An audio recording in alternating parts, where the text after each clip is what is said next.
Right. Okay. Great. So errors.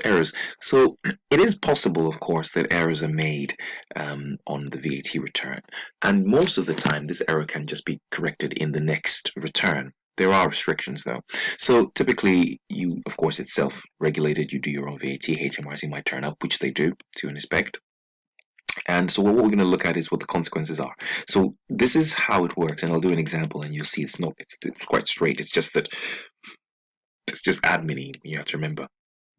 Now, I mean, this is different. This is if it's found by HMRC, if you like, and they'll punish you in their own way. But typically, you find the error and you choose to disclose, and you will disclose voluntarily. The question here is, how much is the error? And so this depends on this comparison of, if you like, the greater of 10,000 and 1% of your turnover, subject to this upper limit of 50,000. So when we see an example, you see what I mean. But the key point here is that depending on how large the error is, this will determine whether or not you just put the error in your next statement, on your next VAT return, and carry on as normal. Or if it's so big, then you have to create a separate notification, and therefore, because you have in effect deprived HMRC of their funding or their money, they will charge you interest in effect, and that's kind of the core thinking here. And if you like, because it's gone in the next return, there is the standard penalty for submission of an incorrect VAT return. So that's from a penalty point of view in terms of the submission. But this is from an interest point of view because the amount is so interest on money, but penalty for the actual filing.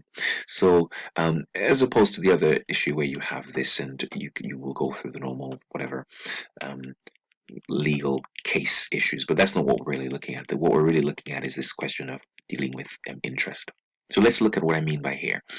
So it says, which is what you'll typically get. Feature the following: whether they can, businesses indicate whether they can correct their net non-deliberate errors on the next VAT return, or whether a separate disclosure is required. So, like I said here, I need to determine whether or not this is greater than, if you like, a certain amount.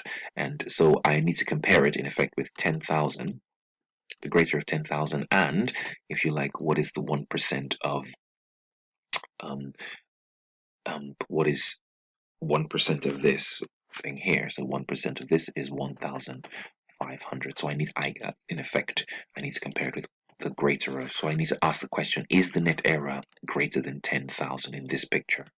So it's the greater one I pick. So I need to compare this error with this, and it isn't. So it's not greater than this, so I can just include it on my next return. There is no need for a separate disclosure.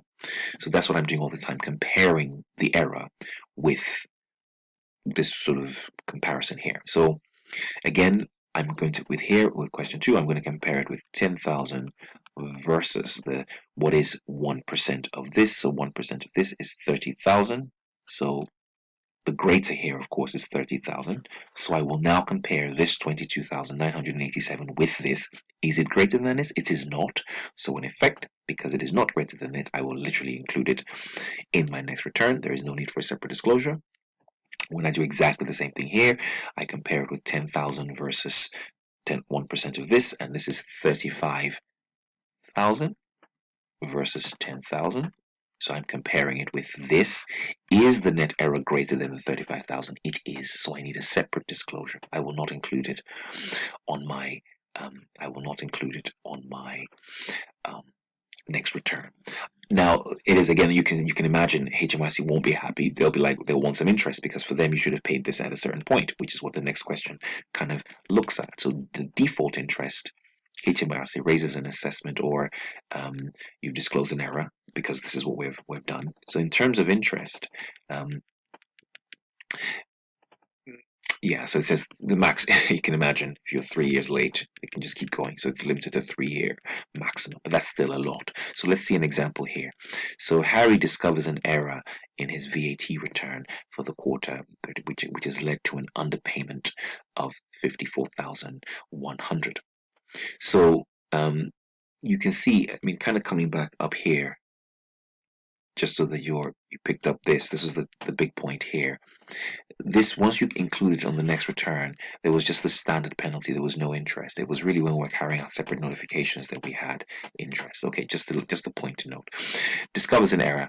And so on, he discovers the error for the 31st of December 2017. So that's 31st of December 2017, which means that in effect he should be paying this, right? 31st of January plus 7 days, 7th of Feb 2018. That's when he should have paid it, but he ends up paying this thing on the 7th of March 2019. So that's in effect 13 months, isn't it? 13 months. And interest is calculated 3%.